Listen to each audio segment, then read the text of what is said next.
Mais um episódio da Vila Cash, nada mais, nada menos hoje, com, com um cara, gente, que nós conhecemos desde a infância, isso. Foi assim, tapa pra cá, tapa pra lá, uma correria danada quando ele era um menino. E o que é bom de tudo, gente, que a amizade até hoje, acabamos que viramos irmão, viramos compadre. E isso tudo, sabe o que é, gente? Veio do judô. Novamente eu tô aqui com uma pessoa que engrandeceu muito, um cara que representou muito bem o estado de Goiás, já foi campeão brasileiro e eu tenho o maior orgulho de chamar ele de meu compadre porque é referência, é o nosso grande amigo João Henrique. Seja muito bem-vindo, João. Obrigado, Dr. Marcos. É um prazer imenso estar aqui. Você sabe que é recíproco essa gratidão que você tem por mim, eu tenho por você. Desde criança a gente estapeando aí, mas sempre dando aula de algo melhor para essa sociedade nossa, né?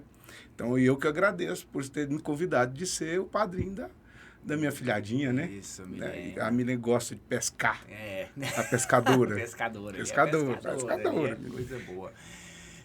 O João, ele é faixa preta também, já de judô, já é quinto dan, né, João? Quarto É dan. quarto dan, já é quarto dan no judô. Ele tem um histórico muito, muito relevante no judô. Hoje ele é professor de judô, até um dos renomados tem no estado de Goiás. E fala um pouco do João do judô, do atleta, porque quando nós conhecemos, Nós lá se pequenininho, conhecemos. nós não conhecemos quando era menino, Menino. Na época a gente tinha uns 4, 5, 6 6 anos para anos. essa faixa etária.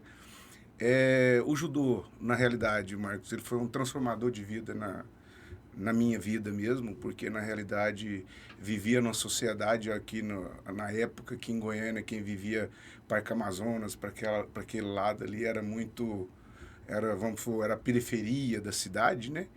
Então era muita brincadeira de rua, muito isso. Meu pai não gostava que a gente ficasse na rua brincando. Então, e eu era um menino muito ativo, muito hiperativo. Ele colocou eu para fazer esse esporte. E aí, dentro disso, foi crescendo, crescendo. Eu fui gostando, deixando isso, deixando isso mostrar para mim que ia ser aquilo que eu queria na minha vida. Um certo dia despertou isso em mim. Lá para os 9, 10 anos de idade, que enquanto os amigos de 9, 10 anos de idade nas, na, no bairro que eu morava, estava brincando na rua, eu não queria aquilo para mim. Eu queria estar treinando, eu queria estar sofrendo, aquele sofrimento de É um treinamento sofrimento bom, né? bom, sofrimento bom, mas aquele momento eu vi que eu podia fazer isso virar alguma coisa na minha vida. Queria, lógico, o sonho de qualquer atleta era uma Sim. seleção olímpica, né? É. Cheguei a ser a seleção brasileira, por ser campeão brasileiro, treinei anos com eles, mas não tive a oportunidade de representar o Brasil no campeonato mundial, Olimpíada, porque naquela época também quem era campeão brasileiro tinha direito de ir para o mundial, mas tinha que ser bancado Pelos nossos pelos nossos pais. pais. Então hoje, graças a Deus, o esporte evoluiu. Eu falo muito para os meus atletas que precisam aproveitarem essa fase que tem, porque hoje, por mais que fala que não tem ajuda, não tem, tem ajuda, tem patrocínio. Hoje tem empresas que querem colocar a marca deles porque é saúde, né? Antigamente não tinha muito isso e hoje até o governo mesmo, né? De muitos anos. Ajuda a Confederação Brasileira hoje, quem é campeão brasileiro a partir do sub-18, já viaja a Europa inteira, tudo por conta da confederação. Então, quando eu vi que eu bati 5 vezes na trave de ser campeão brasileiro. Eu acho que você passou um processo aí, você Isso. lembra disso. Lembro. Perdi para um que era o meu ídolo, que é meu ídolo dentro do judô, que é o Thiago Camilo, que foi vice-campeão olímpico com 17 anos de idade, ele é um ano mais novo do que eu. A primeira final de brasileiro foi com ele, aonde mais duas foi com ele e eu nunca dei conta de segurar no kimono do Meu pai. rapaz. Então, assim, ali eu sabia que ele ia se destacar totalmente. E me lembro que, você sabe, no nosso Sensei Shozawa, que lembro que eu me cheguei para ele e falei, Sensei, segurei no kimono de um rapaz que eu acho que eu não dou conta de ganhar nunca. Eu tinha foto do Thiago Camilo no meu quarto para para focar nele, mas foi um cara que foi o único da minha categoria que eu nunca consegui ganhar, pelo menos falar assim, fiz um ponto, eu nunca consegui fazer um ponto. Nem um cocá na época que existia. E nem fazer ele tomar um Shido também, que era uma punição. Nem isso eu consegui. Então, mas e na hora que eu vi que realmente eu não ia, porque chega uma hora que você tem que cortar, né? Porque ou você vai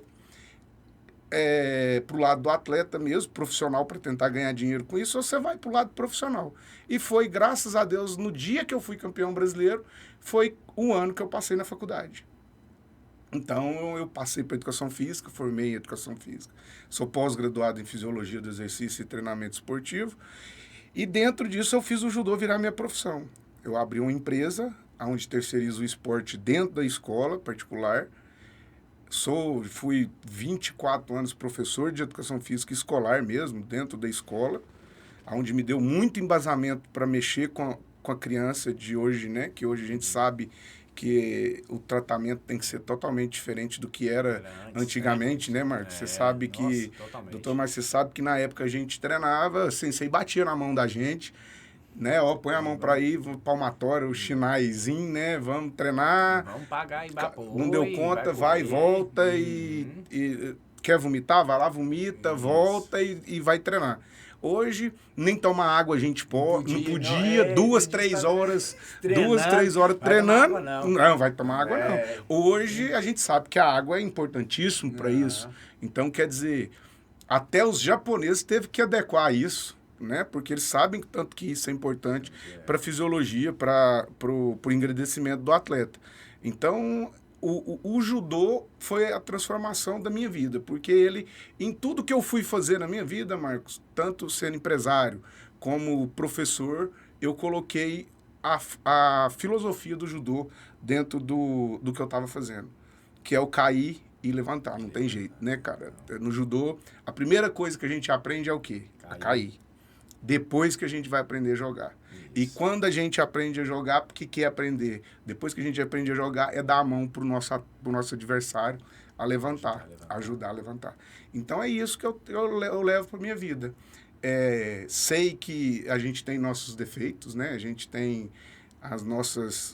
os nossos demôniozinhos dentro da gente mesmo, mas a gente sabe que está no caminho certo, entendeu? O judô fez com que alguns já sabem, eu tenho certeza que você vai entrar no assunto da doença do Covid. Mais tarde, então a gente vai falar sobre isso. Então, o judô, eu posso falar uma coisa para você, realmente é o que me sustenta, o que sustenta a minha família, o que sustenta os meus filhos, o que é o meu, vamos dizer assim, a minha vida. A minha vida, não tem como tirar isso de mim. Eu te falo porque, igual você falou, a gente começou no SESI da Canaã, lá em 82, 83, né? Então nós vivíamos... Não fica falando assim não, porque a gente fica velho, tá velho. Não, mas nós tá novo. Fica falando assim não, porque... A data, não.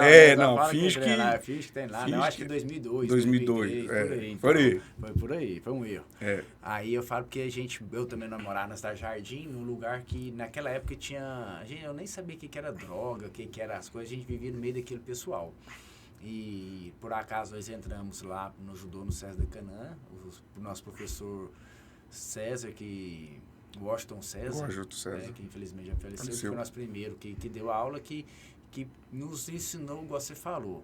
Primeira coisa, você vai cair. Depois que você cair, você vai aprender a jogar. Depois que você aprender a jogar, você vai dar a mão pro seu parceiro e levantar. A disciplina e principalmente respeitar os seus mais velhos. Aí no judô, lógico, é a idade e a graduação. E o bom no judô, Marcos, eu vejo assim, muitas vezes tem um mais velho que vai respeitar o mais novo. Porque o mais novo é mais graduado que ele, né? Então existe o Kohai e o Senpai o mais graduado, Kohai o menos graduado. Então, quer dizer, muitas vezes você vai ver um respeito até por uma pessoa mais velha. Foi o meu caso, porque eu comecei a dar aula muito cedo, então eu tinha atleta de 30, aluno de 32, que curvava, reverenciava e tinha um respeito por mim muito mais do que até mesmo pelos pais, né? A gente sabe que a gente é uma referência, né? Então a gente tenta buscar isso. Eu falo que o judô, para mim, foi minha segunda casa. fala o que eu sou hoje, aonde eu participo hoje das coisas, do controle que eu tenho hoje de tudo no dia a dia, foi o judô que me deu. Os caras, pô, você é faixa preta em judô, karatê, jiu-jitsu, mas e aí? É o judô. É o judô. Minha casa é o judô tem toda aquela filosofia e não é que eu estou desfazendo de... Todas as artes marciais têm as suas qualidades. Isso, Marcos, eu gosto de responder muito para quem pai que pergunta que modalidade eu coloco o meu filho nas artes marciais. Lógico, existe uma pesquisa, que se não sou eu, a Unesco coloca como judô o formador principal no ser humano de uma criança e adolescente. Isso a Unesco fala, não é o João Henrique falando. Então, quer dizer, mas, lógico que a gente sabe o que vai fazer isso, não adianta ele fazer judô com um professor que não tenha o embasamento, que não tenha filosofia. Isso. Entendeu? Você não vai procurar um professor, um lugar onde não seja adequado para o seu filho. Então, porque a gente vê muitas vezes aí professor de jiu-jitsu falando que dá aula de judô, professor de judô que dá aula de jiu-jitsu, de karatê, e principalmente dentro de escola, é o que mais tem, que os pais têm que tomar cuidado, porque dentro de escola o cara é formado em educação física, ele pode, queira ou não queira, ele pode dar qualquer atividade física. Só que ele não foi graduado para aquilo. Então ele tem que tomar cuidado, porque se ele chamar aquilo de judô, ele tem que dar judô. Ele tem que saber o que é judô. E hoje, e é o que eu falo, a diferença das outras artes marciais, que o judô, ele é mundial. Se você treinar aqui de uma forma, você vai treinar no Japão, você vai treinar na Europa, você vai treinar em qualquer lugar do planeta Terra que você for treinar, vai ser treinado da mesma forma. O karatê, você é faixa preta disso, você sabe que tem várias linhas e vários segmentos. O jiu-jitsu, várias escolas. Então, o judô não. O judô, quem treina judô é único. Não tem como ele fugir daquilo. E, assim, eu falo muito, Marcos, que o judô, ele não é dentro do tatame. Eu aprendi uma coisa até, eu lembro que eu tinha uns 22 para 23 anos. Um aluno meu ficou 3 anos afastado do judô. Na hora que eu chamei ele para voltar, ele voltou a treinar. Aí, num evento, eu fui falar, ele ficou muito tempo sem treinar, sem fazer judô e tal. Agora ele está retornando. Cara, foi um tapa na cara que ele me deu na hora que ele pegou o microfone e falou assim, Sensei, eu nunca deixei de praticar judô. Apesar de não estar treinando dentro de um tatame, eu pratiquei judô respeitando meus pais, eu pratiquei judô com determinação em tudo que eu fiz. Então, e se hoje eu estou de volta, é justamente porque eu estava praticando judô no meu dia a dia. Então, tem muita mãe, muito pai que procura a gente por causa dessa filosofia. Lógico que cara, virar atleta, ô Marcos, tem que ser opção do atleta. Porque todo mundo, o pai sonha do atleta ser jogador de futebol, o pai sonha de ser um judoca, campeão brasileiro, mundial, tudo. Mas será que ele dá conta dessa responsabilidade? Você lembra de você foi amiga há anos, eu ia para o Anã para a gente divertir na temporada, vocês estavam divertindo, alguns e eu treinando lá na beira do Araguaia, porque eu não tinha condição de ficar aqui sozinho, mas meu pai passava um mês mais minha mãe lá, eu tinha que ficar lá treinando, entrando golpe em poste, correndo na areia, entendeu? Correndo num sol com a umidade lá embaixo, que você sabe que é perto do Araguaia. Então, quer dizer, será que a criança hoje, ela vai ter capacidade, ela que tem que comprar essa briga, não é o pai. Porque é você desfazer de uma fase. Vamos supor, nós não tivemos uma adolescência igual uns adolescentes têm, que é normal. Nunca. O sensei falava, você vai vir treinar nesse horário, e se chegasse 1 minuto, era 1 minuto. Ah, mas é 1 minuto? É 1 minuto. E hoje a gente não pode fazer muito isso, entendeu? E kimono sujo. Nossa senhora, eu lembro mais desse treino que você saiu. Kimono e a unha. Primeira coisa se tivesse unha grande, entendeu? Você aprendia até a comer unha. Nossa, eu lembro demais. A faixa comia. Então, assim, hoje você segue minhas redes sociais aí, quem quiser seguir, João Henrique Esporte, vocês vão ver lá que eu dou aula ao vivo, justamente para ver a forma que a gente trata essa criança, a individualidade de cada criança. A gente sabe que cada um tem as suas respectivas habilidades, né? Isso. Alguns, Marcos, sabem mais teoria do que outro, mas não sabe a prática de lutar. Isso vai fazer ele menos ou mais judoca? Não. Então tem pai que vira e fala assim, mas o meu filho só cai. Cara, mas ele tá divertindo ali. E que ele não tá preocupado não tá preocupado se ele cair e levantar 10 vezes. Por que o senhor tá preocupado em ele cair? Cara, a vida vai ser assim. Entendeu? Ele vai bater cabeça, Marcos? Vai. Ele vai bater o dedinho? Vai. Vai arranhar o pescocinho? Vai. Então, eu acho assim, ó, a discussão hoje é assim, nossa, o professor João Henrique tem dia que demora a começar a aula para ensinar os meninos a colocar as chinelas um do ladinho do outro. Você já viu? Você já viu? Você fala, eu postar, volta, enquanto não tiver as chinelinhas, menino de 3 anos, Marcos. Só que é o seguinte, cara, é um mês que eles começam, a minha turminha chega, você vai lá, a chinelinha tá uma do lado da outra.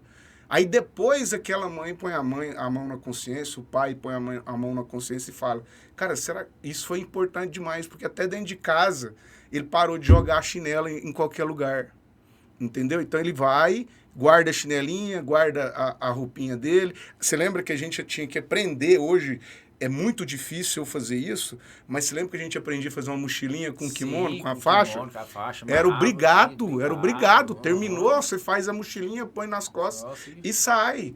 Hoje não tem como você fazer isso. Hoje, se você pegar as crianças hoje, por né, internet, não são... E outra, não é culpa deles. Se a gente tivesse isso na nossa época também, Marcos, a gente talvez estaria dessa forma. Quem sou eu para julgar? Não vivi isso.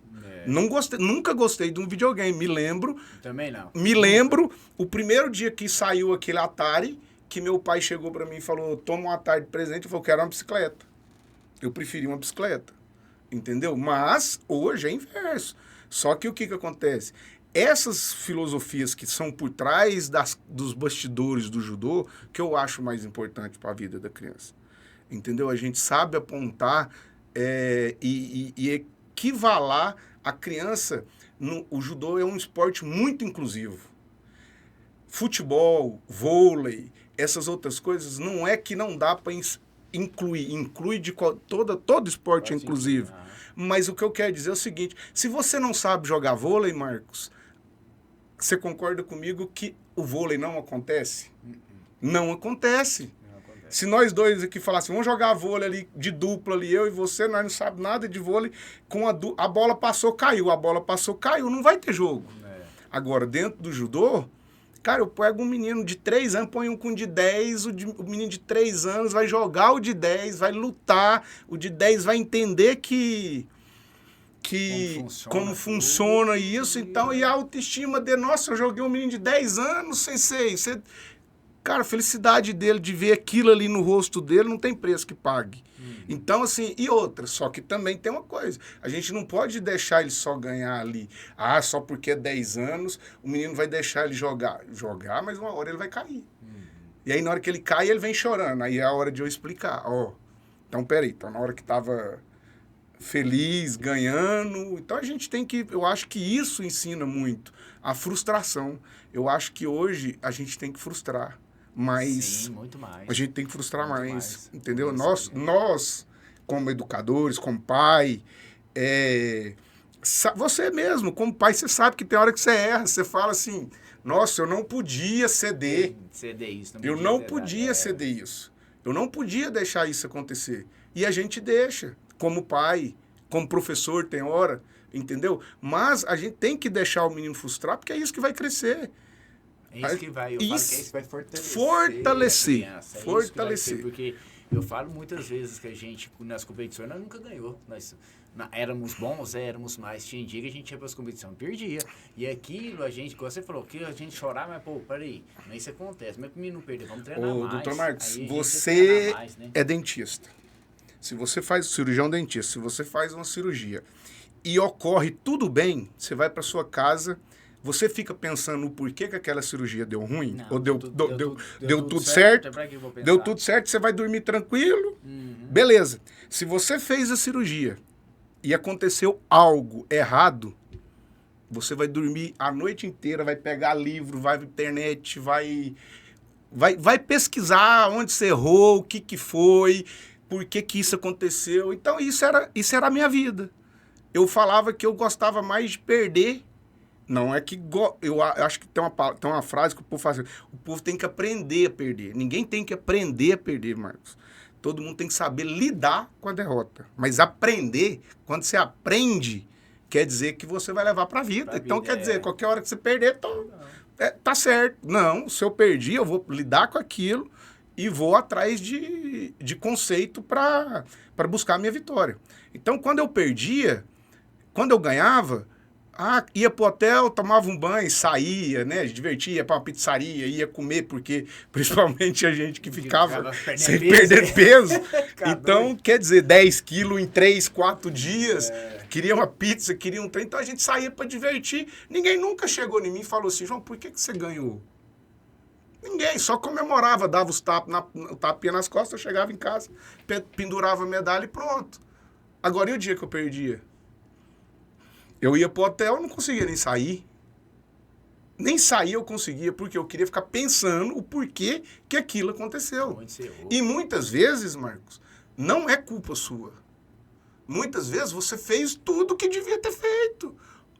O mérito é do adversário. É do cara. E hoje eu percebo, dentro do esporte, a gente vê o futebol... Vamos falar futebol, porque futebol é um esporte brasileiro mesmo, assim... que é nacional, em qualquer lugar, mundial, em qualquer lugar que você vai e você pratica, não é igual o judô, que tem que ter o tatame, tem que ter a aula, então é muito...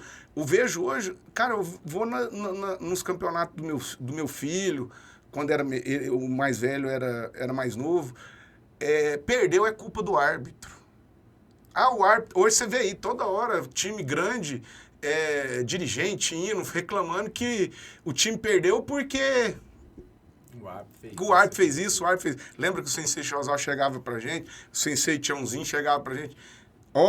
Deixa eu falar um negócio pra você. Perdeu, se o árbitro não deu o ponto, vai lá e joga de novo. Vai lá e joga de novo. Então a incompetência foi sua. Não coloque a sua derrota. Aí, o que acontece hoje? O que eu mais vejo? Perdeu... Principalmente futebol, não, o árbitro roubou, o árbitro foi desonesto, o árbitro puxou para outra equipe. Está ensinando o quê pro filho dele? Ele está ensinando que toda vez que ele tiver uma derrota na vida, Marcos, ele vai o quê? Escorar em alguma coisa para culpar aquela derrota dele. E não é ele. Agora, quando você se culpa, cara, aí é difícil. Você vai procurar o que resolve. O Sensei Tiãozinho uma vez falou pra nós, quando nós estávamos lá no dia de treino, falou assim, a partir do momento que vocês entrar pra dentro de um tatame, vocês têm que lembrar que você está lutando com dois, não é só com um não. Você vai estar lutando com o seu adversário e com o juiz. Então, a hora que você for jogar, entrar o golpe, você joga bem jogado.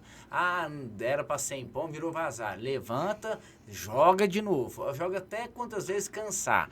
Mas é contra você, o seu adversário e o árbitro. Mas o único pior adversário é você contra você. É você. Então, é isso você que eu tô falando. Você luta e faz o que tem que fazer. Se você lembra dessa situação, foi no Araguaia, eu tinha acabado de fazer uma final de brasileiro regional, quebrado o braço, fratura exposta, 19 anos de idade, cheguei em casa bravo, rasgando kimono, falando que nunca mais ia treinar, porque eu nunca ia ser campeão brasileiro. Se eu não tivesse família que me falasse assim, peraí, toda vez que você perder, então, na sua vida, você vai pular de um prédio? O que meu pai falou? Então é o seguinte, meu filho, então para. Então a minha opção foi aquilo, ela foi um tapa na minha cara. Então o que acontece? No outro dia, eu quero voltar a treinar. Então você vai comprar um kimono. Porque eu agora não vou te dar o kimono não, porque você rasgou. Então é isso que a gente... É limite. Então, e eu escutei de médico, quando foi fazer cirurgia no meu cotovelo, que nunca mais eu ia voltar a lutar. E eu não acreditava naquilo. 3 meses depois, foi quando eu fui campeão brasileiro. Então, quer dizer, se eu tivesse, naquele momento, um pai, uma mãe, ou o meu sensei, ou os meus amigos ao redor, que sabia do contexto, virado e falado assim, não, João, realmente, velho, você já bateu 5 vezes na trave, cara, vai procurar outra coisa. Mas eu queria, Marcos, era uma coisa que eu não me aceitava parar o judô sem ser campeão brasileiro. Brasileiro regional, você sabe, a gente ganhou vários. Várias vezes. Né, que é os regionais. Assim, regional ganhei de 60 quilos até os 100 quilos, eu ganhei todas as categorias. Menos o mais de 100 ainda, que eu também que não quero, não quero mais, não. Até porque é 100 quilos, né? Mas assim, o que eu vejo hoje é isso. Quando você me fez a pergunta que o judô, o que é o judô hoje? Olha, se eu parar aqui, a gente vai ficar aqui até amanhã, depois de amanhã, falando das trajetórias. Qual foi a luta sua? Qual foi a luta sua? Falar assim, eu tive o meu momento, aquela foi a luta que eu nunca mais esqueci, que foi assim, foi o meu momento. O Marcos, é o que eu falo, eu acho que ser campeão brasileiro para mim foi o auge. Para mim. Talvez para outros isso é pouco, você concorda? Talvez para isso é muito. Isso depende do ponto de referência. Mas naquele campeonato brasileiro, eu fui preparado. Porque eu tinha sido vice-campeão no ano passado, no ano antes. E aí, eu tinha um adversário que era o Everton, que quebrou meu braço. Ele era de Mato Grosso do Sul. Não falo que ele quebrou porque é da luta. É da luta. Então, infelizmente, veio a fatalidade, saiu assim para fora, tive que fazer cirurgia e tudo. E eu foquei muito nele. Então, aquela luta ficou marcada para mim. Não que seja um adversário que era o top da galáxia, mas a superação que eu tive, cara, porque quando eu entrei naquele tatame e lembrava daquela situação que eu tinha quebrado o braço, cara, mas eu não me aceitava. Eu falava, vai quebrar de novo, vai acontecer de novo. Porque ele fazia muito bem o golpe, a chave de braço. Ele fazia muito bem. Então eu tive que ficar o tempo inteiro escondendo meu braço. Só que eu joguei ele 2 vezes de Uco, na época tinha Uco, Cocá, enchi o placar e no final joguei de Ippon. Então me deu um alívio. E aí, para você ver onde é o perigo. Eu dei um alívio, faltava mais 6 lutas ainda. Na semifinal, cara, eu peguei um cara do Espírito Santo e ele me jogou de Vazare no início da luta. A gente sabe que para ganhar um Vazare é só você fazer dois Vazare ou um Ippon. Então, cara, eu fiquei desesperado. E era um cara, Marcos, que eu pegava no kimono dele, eu brincava com ele, mas como ele tinha feito o ponto em mim cedo, ele me desestruturou. E eu ganhei dele, faltando uns 1 minuto de luta ainda, joguei ele de Ippon. Aí venci a luta. Aí veio a final. Então essa aí eu falo pra você que foi porque era um menino que era seleção brasileira, que treinava no Projeto Futuro, representando São Paulo. E a gente sabe, naquela época a gente brincava muito, né, Marcos? Assim, quem é campeão paulista é campeão brasileiro. Isso mesmo. Quem é campeão paulista é campeão brasileiro. Ou então quem é campeão gaúcho é campeão brasileiro.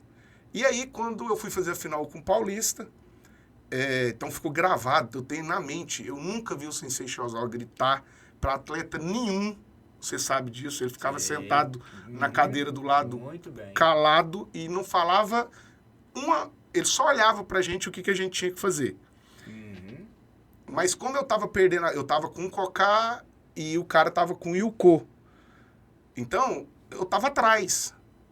Cara, faltando 15 segundos, a única coisa que eu lembro do Sensei falar, ele tá dando a perna na frente e você vai fazer um Kouchigari. Eu nunca vi o Sensei falar com ninguém. E eu escutei aquilo. Na hora, cara, aí é onde é o treinamento, né, cara? Porque se faz isso no treino, você faz automático. Na hora que ele deu a perna na frente, eu joguei, caiu de Uco, já segurei no chão ali, fiquei enrolando a luta, apitou, acabou a luta.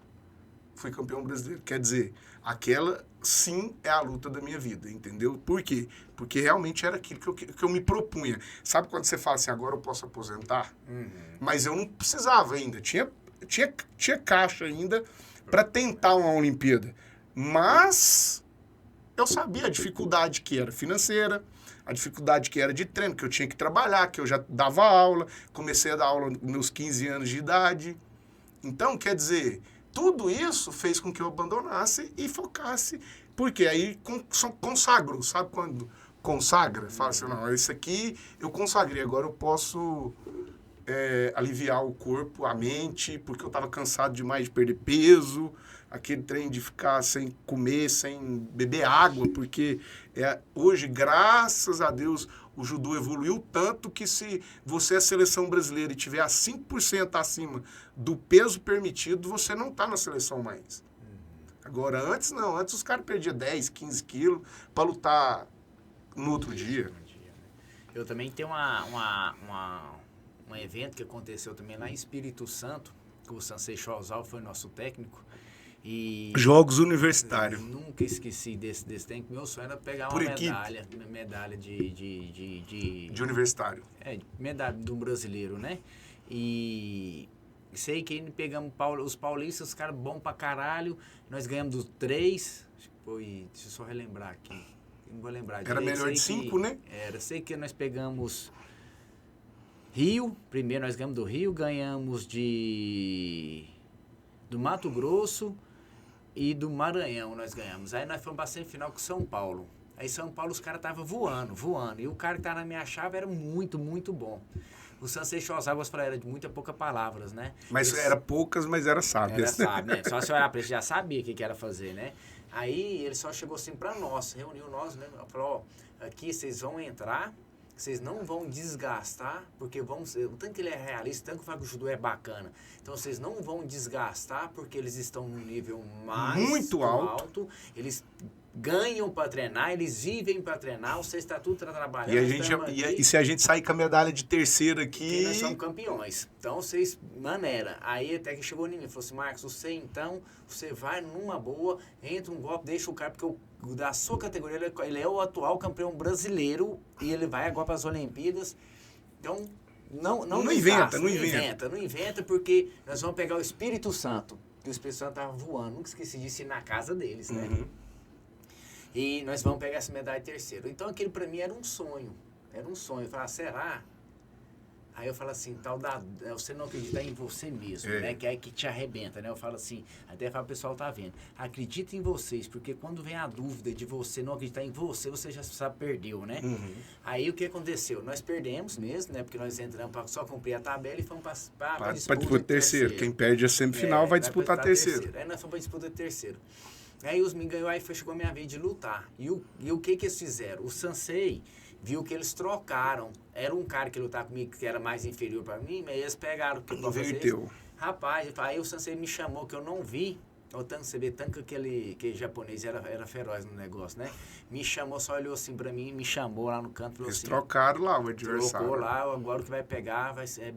sei que vai ser o decisivo. E eu sei que é o decisivo, porque os outros não vai dar isso, você já sabia tudo. Então você é o cara. Falei, Sansei, aí veio aqui, rapaz, eu tenho emoção, porque eu nunca esqueci disso. Ele pegou no meu rosto, no meu kimono, né? Olha pra mim que é agora. Eu olhei pra ele assim, você tá vendo aquele pódio ali? Falei, você tá louco pra subir lá? Tô. Você tá vendo aquela medalha lá? Falei, você tá doido pra pôr no peito seu? Falei, não é o seu sonho, você não falou a vida inteira que você criou uma medalha de brasileiro? Falei, sim, é o meu sonho. Então é agora pra você realizar o seu sonho. Faça o que você tem que fazer. Doe o tanto que doer, mas faz o seu melhor. Se você sair de lá com a derrota, mas que você sabe que você fez faz o seu tudo. Melhor. De jeito, faz o seu melhor. Dá tudo que você tem e o que você não tem. Aí eu falei assim, moço, eu sei, vou sair, eu dei mais 2 passos. Eu olhei só pra trás, moço, ele olhou assim pra mim, que aquele olho assim, fez só assim, ó. Tipo assim, me abençoando, né? Falou, vai lá, que a coisa vai dar certo. João, eu nunca esqueci dessa luta, nunca esqueci. Começou, igual você falou, capu, um cocar, o cara já me deu. Eu descontrolei e caí. E eu entrei mais naquele, né? E nós começamos a trocar pegada, que trem, pegada, de repente arranca a tampa do dedo, começa a sangrar, enrola, esparadrapo, de repente vai lá, de repente ele bate a cabeça, começa a sangrar meu nariz, aí para de novo aquele trem, aí quando parou, voltou, faltava 1 minuto, nunca esqueci disso, 1 minuto. O Sansei chegou, que eles chamam lá para fora da área, né? Eu fiquei perto do Sansei, o Sansei só chegou sentado, que não levanta, igual você falou, né? Só chegou perto dele, assim, só falou assim pra mim assim, é 1 minuto da sua vida. Você lutou muito bem, está lutando muito bem. Mas é agora, a finta. Você falou assim pra mim assim, a finta. Eu... Entendi. Rapaz, aí nós entrar ultimata, o cara vapa e volta. Tá no tocha. Rapaz, eu entrei um ultimata nesse cara, quando ele faltava uns 30 segundos, entrei um ultimata, ele passou um caminhão na minha frente. Dia que passou um caminhão, entrei dentro dele. Puf, subi. Dia que subiu, dizem o pessoal, até você falou que todo mundo era impom. Só que como nós era do estádio de Goiás, o cara do Espírito Santo. Vazare. Quando o cara deu vazare, eu já treinava o jiu-jitsu aqui, trem, rapaz, já amarrei nele aqui, já fiquei, não consegui pegar o cara. Não consegui pegar o cara, mas fiquei enrolando os meninos, tô gritando aqui, trem. Aí, matei, quando eu olhei 10 segundos. Aí foi igual você falou, foi a única vez que eu vi também o Sansei só falar assim pra mim, assim, 10 segundos, corre. Você tinha tempo de tomar 3 punições. 3 punições e fazer tudo. Só falou assim pra mim, cara, eu naquela correria, e ele, cara, veio louco, né, e acabou. Eu sou chorão. Cara, então, você não começa, não. Então, você fica vendo esses marmanjos. Cara, eu não aguentei. Eu chorei muito mesmo. Eu abracei, eu devo. Se Deus eu devo essa vitória para ele, a medalha que tá ali em casa eu devo a ele, porque eu falo assim, se não fosse a orientação dele e o tanto que ele chegou e falou assim para mim, você consegue, você faz, você tem capacidade, vai e resolve, isso foi decisivo. Foi decisivo na minha vida. E quando você me pergunta a luta da final do Brasileiro, porque assim, foi a homenagem, o Sensei pegou faixa vermelha, o Nuno Dan, no Campeonato Brasileiro que eu fui campeão. Então ele pegou, cara, a faixa coral dele e me entregou a faixa vermelha com branca. Você já viu ela? Já tirei. Ela é exposta na minha academia. Então, assim, aquilo ali pra mim, cara, você tá ficando doido. Eu ganhei uma faixa que eu não tenho coragem de usar aquela faixa na cintura, mesmo se eu virar coral. Né? No dia que eu for coral, eu compro uma faixa coral e vou usar. Aquela eu não me vejo na altura de usar vamos dizer assim, um patrimônio daquele, entendeu? Então ele fica exposto para todo mundo ver, todo mundo que tá, os meninos ficam loucos perguntando o que é aquilo, e é bom que a gente vai lá no fundo, relembra essas histórias, que é isso aí que você contou. E vamos lá, João, agora eu falo que é um assunto muito sensível, porque, gente, é o seguinte, esse cara ele tem 2 datas de nascimento, hein? 2, vocês acreditem comigo, ele tem 2 datas de nascimento. Ele foi um cara que ficou 64 dias na UTI, entubado. E fora a parada cardiorrespiratória de 16 minutos. Que o 14. Vamos aumentar 2, para não ficar mentiroso. Então, 14 minutos, o cara morreu praticamente 14 minutos, mas tá aqui. Não, praticamente hoje. Não, como diz o médico. Você morreu, morreu 14 minutos. Morreu 14 minutos. E aí, João, o que é o João antes do Covid e o João pós-Covid, disso tudo que você enfrentou, meu amigo? Marcos, é difícil, é igual a gente fala, né? Não tem jeito de não emocionar com a gratidão que você tem por Deus, de saber que você revê as pessoas de novo. Entrar pra UTI já foi uma luta pra mim. Por quê? Entrar pra UTI, eu pensei assim, cara, eu não vou ver meu filho mais, eu não vou ver minha mãe mais, eu não vou ver meus amigos mais, eu não vou ver ninguém mais. Mas eu lembro até hoje, quando eu fui na maca pra UTI, a minha irmã falou assim pra mim assim, ó, você vai voltar, irmão. Porque eu nunca vi um homem de fé igual você. Então aquilo ficou marcado, sabe? Então todo dia eu relutava lá na UTI. Você sabe, Sim. Você recebeu as mensagens diárias da minha irmã. Eu falei que eu não ia chorar, porque isso aí pra mim já tem que ter passado, mas não tem como você não lembrar. O tanto que foi difícil pra eles me entubar, pra me sedar. Quebrei o hospital, arrancava os trem, tubo. Você lembra das notícias que... e acabou, conseguiu entubar, ele arrancou o tubo, conseguiu fazer isso, ele arrancou. Vamos descer o João para fazer a tomografia. Como é que desce o João nervoso de jeito? E teve que me amarrar. Então, quer dizer, eu ficar amarrado. Você sabe que... tem gente que pergunta para mim, Marcos, assim, ó, fala, João, você... viu alguma coisa? Não. Me entubaram no dia do aniversário do meu filho mais velho. Então, eu acordei, cara, achando que era o dia do aniversário do meu filho. Então, pra mim, foi 64 dias, dormi e acordei. Não lembro de nada. lógico, tem gente, né, que fala que viu anjos, foi lá, conversou, viu isso. Eu não tive isso. Não tive. Mas hoje, eu dormindo de vez em quando, eu sonho com algumas coisas que eu acho. Até médico, neurologista, psiquiatra já falou, que é o que talvez eu vinha ter sentido dentro da UTI. Entendeu? Então, assim, agora, a pergunta é, quem era o João antes E quem é o João, e quem é o João hoje? O João antes é o mesmo. Não vou falar para você que eu mudei. Você sabe o coração grande que eu tenho de querer ajudar. O meu projeto social cresceu, foi aonde eu quis. Hoje a gente está trazendo para Aparecida de Goiânia de novo. Hoje tem um projeto do Estado aí que atende mais de 12 mil atletas de artes marciais. Então, eu tô dentro do judô com essas crianças também. Então, assim, o que mudou? A forma de pensar, Marcos. Eu acho que antes eu pensava muito em bens materiais, de você conquistar, de ter, não de... Mas é porque a gente vai acostumando, você vai trabalhando, você concorda comigo? Você quer ter uma vida melhor e morar num lugar melhor, fazer uma coisa melhor. Hoje eu vejo que não é isso que eu procuro mais. Hoje, o que eu faço? Hoje, eu avalio tudo antes de fazer. Antes a gente ia na empolgação, porque achava que nunca isso ia acontecer, porque chegou, como foi a pandemia, não foi só a doença, foi o quê? A pandemia que afetou o mercado econômico todo, né? Então, chegou num ponto de eu não ter mais minhas coisas que eu tinha. Você lembra? Eu tinha minhas coisas em Aruanã, tinha acabado de fazer uma pousada, que era o nosso sonho. Você levou sua família lá, ficou Eu acho que você usufruiu até mais do que eu. Entendeu? Então, assim, e teve que desfazer. Só que antes eu sofria, Marcos, entendeu? Por isso.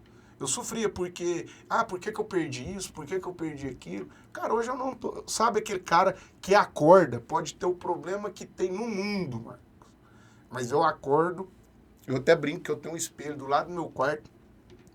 Eu olho pra mim mesmo e falo assim, você levantou, meu brother. Então o resto é com você. Deus fez você levantar. Então o resto é com você. Então hoje, você ser mais paciente. Antigamente eu não tinha tanta paciência. De esperar. Hoje, apesar da ansiedade ter aumentado por causa do Covid, mas eu sei me controlar muito mais, fui em busca de ajuda disso, entendeu? Porque a minha vida de atleta, Marcos, foi assim, eu dormi atleta e acordei não atleta. Hoje, cara, você vê, as confederações hoje, brasileiras de qualquer esporte, tem o destreinamento do atleta. Para ele deixar de ser atleta, para ele voltar a ser uma pessoa normal na sociedade. Então, antigamente, você acabou no outro dia, deu 10 dias, 15 dias depois, estava 20 quilos acima, sem fazer atividade, 1 hora de atividade, para quem fazia 9, 10 horas de treino, como que 1 hora ia resolver para gasto calórico? Então, começou a engordar. Então, é isso. Então, assim, hoje, eu tenho mais paciência com os meus alunos, sei saber buscar mais os conhecimentos de tudo para poder passar, entendeu? Valorizar mais a família e os amigos, aqueles que realmente estão com a gente. Muitas vezes, mas a gente brinca, nós dois, você fica lá em Bela Vista, eu aqui, tem amigo meu em Araguaína que a gente nem se vê, mas assim, cara, na hora que você precisa, você pode ligar. Me lembro que você realizou o que era para ter feito, que tinha muitos amigos que poderia ter feito e não fez. Você lembra até hoje que eu falei para você, cara, eu saí da UTI, eu preciso pisar no Araguaia, porque eu não sei se eu vou continuar vivendo, não sei a sequela disso, mas eu preciso pisar no Araguaia. Eu lembro que você pegou seu carro, foi lá na minha casa, nós pegamos o balão de oxigênio, a máquina de oxigênio, colocou dentro da caminhonete e fomos para o Anã. Então, quer dizer, isso sim é marcante hoje. Antigamente, talvez, se você fizesse isso, Marcos, não ia ficar gravado na minha mente. Agora, isso aqui eu vou contar pro meu filho, vou contar para quem quiser ouvir. não sou de ficar... Eu gosto... tem muita gente que fala assim, João, você gosta de ficar relembrando isso? Não é relembrando, Marcos. Eu acho que é um testemunho para que tem gente que está passando algum problema e vê que o problema não é tão grande, igual a gente imagina. Porque a gente tem mania de mencionar problema nosso é sempre o maior dos outros. Pior do que os outros. Pior. A grama verde é a do vizinho. Né? A nossa. Entendeu? Então, quer dizer, foi isso. Então, assim, eu parei de reclamar, ser aquele cara, antigamente, antes do Covid, o reclamão. Cara, tô lá em Aruanã, a gente tava lá em Aruanã, nós ia começar a falar, de repente a gente falava assim, não, velho, mas tá foda, vou trabalhar desse tanto, nossa senhora, cara do céu, não tô aguentando dar aula desse tanto, dava 21 aulas, tinha dia, entendeu? Então desacelerei, Marcos, eu vi que eu tenho mais tempo com meu filho, e assim, graças a Deus, ele trabalha já comigo há 2 anos, pra você ver. Tem 16 anos. Com 2 anos já trabalha comigo. Trabalha desde os 14. Tive Covid de novo, você lembra? Um mês atrás. Fiquei 1 semana sem ir. Ele que assumiu, velho. As turmas bonitinho com os alunos. Quer dizer, Marcos, eu não quero que ele vire professor se ele não quiser. Mas, cara, o que ele tá aprendendo de ser humano, de saber que cada um tem as suas dificuldades, as suas limitações. Então, ele tentou ser jogador de futebol, tenta ser jogador de futebol, eu falo para ele, filho, se quer, corre atrás, mas saiba que é dolorido. Não é, cara, um Neymar da vida, tem vários aí, tem vários Cristiano Ronaldo, tem vários Messi aí nas periferias, Marcos, que não vinga. Que não tem oportunidade. Aí tem gente que eu gosto muito dessa frase, Marcos.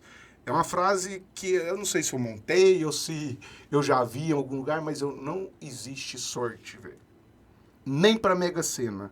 Se você vai jogar na Mega Sena e ganhou, você teve competência de levantar da sua cadeira, ir lá na loteria jogar, os números que ia cair e a competência de abraçar isso aí. Então, eu falo o seguinte, competência mais oportunidade gera sorte. Entendeu? Se eu tiver competente, trabalhei, sou competente, e veio uma oportunidade, vai dar certo. Ou talvez a pessoa tenha oportunidade e não tenha competência. E aí ela reclama da vida. E fala assim, mas eu não dei sorte. Mas será que ele estava preparado, Marcos, para aquela hora que a oportunidade apareceu? É igual quando falaram pra mim no Campeonato Brasileiro, quando eu fui campeão. Muitos, você sabe que tem os... Sim, tem aqueles que criticam, que não... né? Que falam, o João foi campeão brasileiro naquela época, aquele ano, porque o principal atleta dele perdeu na semifinal. Cara, eu tava preparado para ser campeão brasileiro. Quem que fosse, quem que não fosse. Dei sorte que não foi o mais difícil. Sorte, não. Eu tive a oportunidade... Isso. Mas você concorda comigo que se eu não tivesse competência, eu não tinha ganhado? Isso mesmo. Quantas vezes eu fui para Campeonato Brasileiro, você também já foi, e viu que caiu numa chave, que a gente ia para campeonato e falava assim, se eu não cair na chave do Rio Grande do Sul e São Paulo, eu chego na final. E aí, você pensava isso, os 3 caiu de lá, você não fez nem semifinal. Você nem chegou. Você nem chegou. Perdeu o primeiro e aí você vem falar para mim que foi azar? Não foi, cara. Foi falta de competência. Então a oportunidade apareceu. A competência era sua. Se você não teve, aí você não vai ter sorte. Então eu levo isso para minha vida. Então isso seja no meu trabalho. Eu trabalho, você sabe, abri outra empresa agora com nada a ver com o judô, mas eu acho que é a mesma coisa. Por quê? Uma hora apareceu a oportunidade... Vira e fala, passei lá, ganhei o prato do dia, você lembra, né, da TV Anguera. Todo mundo mandou mensagem para mim, João, o que é isso, cara? Você ganha, você cozinha. Quer dizer, a oportunidade apareceu, não apareceu? Para eu fazer a reportagem? E se eu não tivesse o prato para mostrar? Se eu não tivesse trabalhado. Se eu não tivesse trabalhado a cozinhar. Entendeu? Então, assim, eu acho que não tem como mensurar sorte e azar. Não existe sorte e azar no meu vocabulário, no meu. Eu acho que cada um tem o seu pensamento de vida, né? Isso. Mas no meu eu não levo nada. é o que você falou. Mudou no João? Mudou. Por exemplo, eu saí hoje, já aconteceu, eu saí para trabalhar, meu carro não pegar, dando exemplo, o pneu furado. Se fosse antigamente, Marcos, eu reclamava daquilo ali e não queria arrumar a solução para aquilo. Hoje, se eu acordo, meu carro não pegar, meu pneu furou, eu ligo pro Uber, o Uber me pega, eu vou dar aula, volto. Depois eu vou resolver, ligo pro guincho, o guincho pega o carro, que já aconteceu. Agora, antigamente, quantas vezes a gente foi para o Araguaia, jet ski estragava, a gente ficava bravo. Não, nossa, cara, nós ficamos um mês, um ano esperando aqui. Chega aqui, porque jet ski antigamente, você lembra, era ver água. Era ver água e ele estragava. Era ver água, ele estragava. Entendeu? Então, na hora que punha dentro da água, estragava. Aí nós falávamos, nossa, e ficava bravo, e não curtia. Agora hoje, se eu chegar lá e ele não funciona, se hoje eu tivesse condição disso e chegar lá e não funcionar, Marcos, eu vou pegar ele, vou guardar dentro da casa e vou curtir do mesmo jeito que eu ia curtir. Lógico, você vai ficar chateado? Vai, cara, mas você não pode. A gente é ser humano, velho. Não vai mudar. Mas não pode mudar. Você não pode. Cara, assim, e eu acho que tira as coisas. Por exemplo, se não funcionou, é porque não era pra você andar. Eu falo que é muito a gente já teve acidente lá. Você Deus, sabe que Deus tira. Entendeu? Muitas vezes, talvez meu carro não pegou, porque não era pra eu dirigir aquele dia, Marcos. Você sabe, meu projeto social Aruanã, de vez em quando, eu ia de 15 em 15 dias dar aula, aquele trem. Muitas vezes acontecia um trem de eu não dar conta de sair no horário, aquele trem, eu ficava bravo. Hoje, cara, eu falo assim, cara, é porque não é pra ir agora. Espera. Na hora que for pra ir, vai arrumar seu carro. Se não for pra ir também, não vai. Entendeu? Então, assim, é aquela história do cara da Chapecoense lá, que foi e ficou pra trás. E não morreu. Quer dizer, cara, e se ele fosse um cara grilado, que batesse o pé, que queria ir, que fosse lá e brigasse e subisse no avião? Talvez ele não tava contando história. Não. Então eu acho que Deus dá uns avisos pra gente, a gente tem hora que não... A gente tem que saber respeitar esses avisos. Né? Eu lembro, eu gosto muito de citar as frases do Jigoro Kano, né? Isso. Eu vi seu podcast com a nossa delegada, a Magda, né? A Magda falou do negócio assim, eu lembro, eu assisti ele e ela falou assim, pode até ter um crime perfeito, mas a gente... Não existe... Marcos, não existe nada perfeito. Nem... Cara, o que mais me... Ser empresário, eu sou empresário pequeno, mas as pessoas... Você faz entrevista com a pessoa vem e fala assim, você pergunta pra pessoa, qual que é a sua qualidade e seu defeito? Não, meu defeito é ser perfeccionista. Cara, se é perfeccionista, não era pra ser defeito. Não era, Marcos. Não era pra ser defeito. Então, se a pessoa falou pra mim que é perfeccionista, cara, você vai me desculpar. É a minha opinião, João Henrique. A pessoa perfeccionista, ela vai viver em constante briga com ela, porque ela não vai conseguir ser perfeita nem para ela. Existe uma frase do Jigoro Kano, só aproxima a perfeição quem a procura, com destreza, sabedoria e, sobretudo, humildade. Só aproxima. Ninguém nunca vai ser perfeito. O perfeito meu pode ser o imperfeito seu. Então, é isso que eu levo, entendeu? Então, isso... que mudou muito a minha vida depois do Covid. Então, eu escutei mais, aí, além de ter a formação do judô, essa formação veio com mais clareza para mim de vida. Porque você vai assistir os filmes antigos, japoneses, os Karate Kid, vamos dizer assim, todo mundo brinca, mas aquele Karate Kid fica fazendo... Você acha que é daquele jeito? Claro que não, é um filme. Mas a vida é aquilo, mas se o cara, igual o novo agora, tira casaco, põe casaco, tira casaco, põe casaco. O que o cara tá fazendo ali? Doutrinando a repetição dele. Se o cara é tenista, ele vai bater 1000 vezes na bola. Que é o que não tá... Por isso que a gente não tá conseguindo formar atleta mais aqui no país. Por quê? Nós, brasileiros, não somos acostumados com a mesmice. E para ser atleta, tem que ter mesmice. Você concorda comigo, mano? Completamente. Se você quer ficar bom no ultimata, você vai fazer... Quantas repetições o sensei colocava a gente no canto para fazer? 1000. Aí hoje, o que acontece? Quando você começa a fazer isso, o aluno escapa de você. Ele não quer isso mais. Porque, não, tá cansativo. Cara, você acha que... Eu lembro que tem uma entrevista do Michael Jordan, quando ele aposentou, que um repórter perguntou para ele, o que você acabou sua carreira, o top da galáxia do esporte, o maior cestinha da NBA, o que você leva para a vida disso? Ele, quantas cestas eu fiz mesmo? Aí ele não sabia. Ele, na entrevista, ele falou, ele mesmo não sabia. Agora, você perguntou para mim quantas cestas eu deixei de fazer durante o treino para chegar nessa perfeição? Então é isso, entendeu? Então, assim, a pessoa não quer, muitas vezes, doar para receber de volta. Se ela se doar, Marcos, o Michael Jordan ficava 2 horas depois do treino, Rogério Ceni batendo falta, o Muricy fala muito, numa palestra que eu assisti dele, ele falava muito que o Rogério Ceni acabava o treino, ele era reserva do Zete, ele punha a barreira lá e começava a bater falta. Cara, ele é mais goleador do que atacante.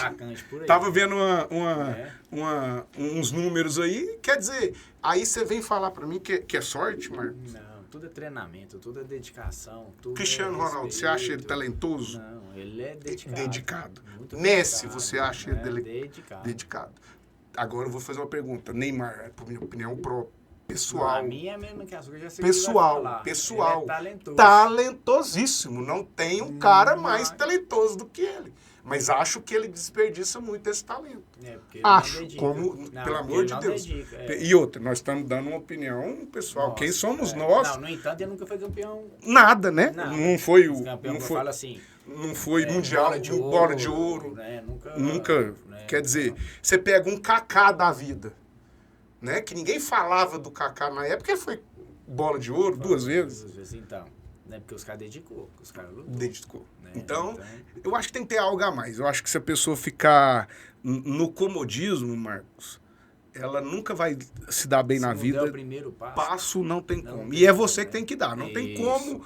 Mesmo que se você for um cadeirante, se você for uma pessoa que está acamado, cara, se não for você, por você, e é o que eu falava pro meu fisioterapeuta.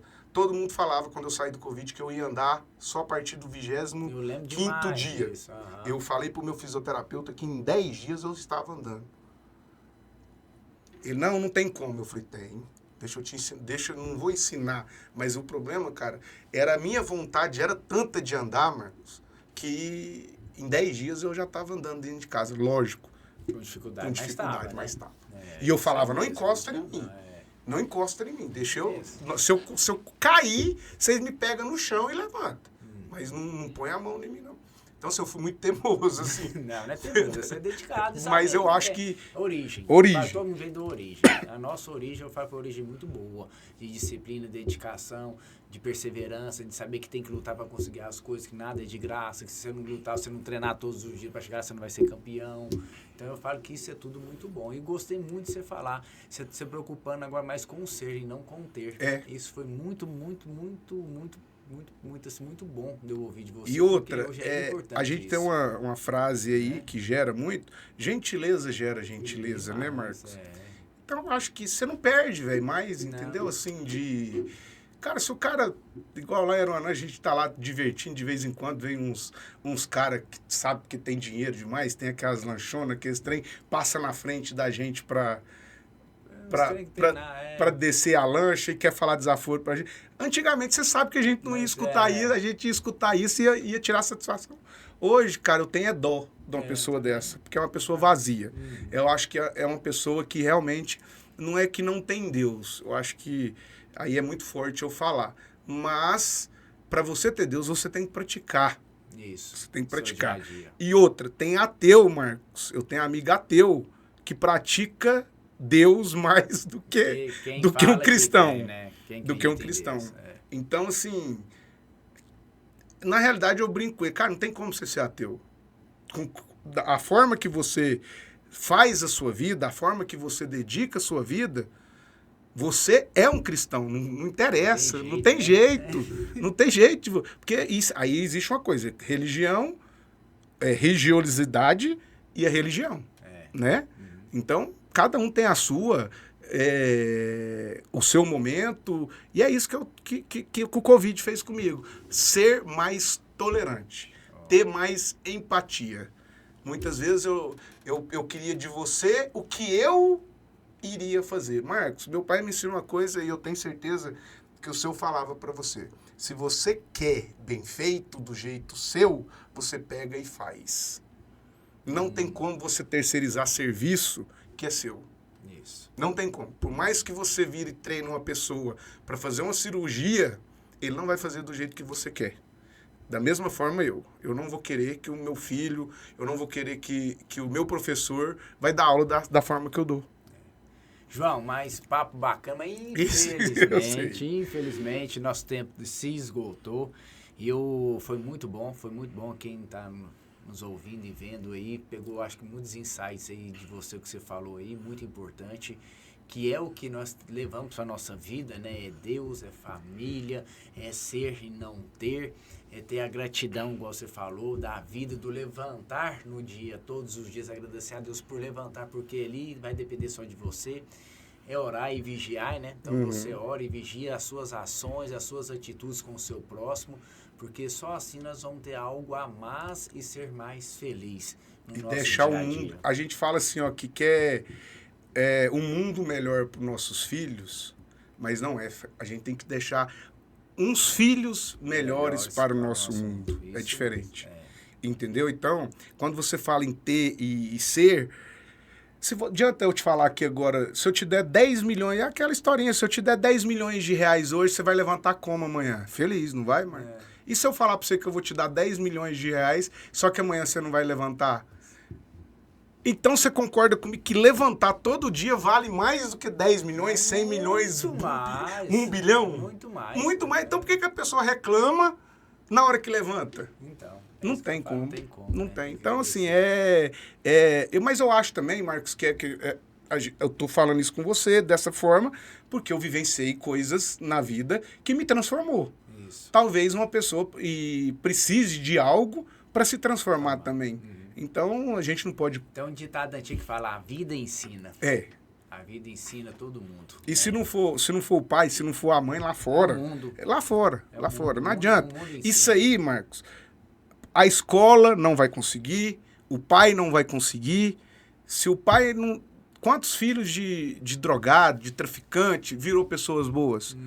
E quantos de pessoas boas não viraram coisas ruins?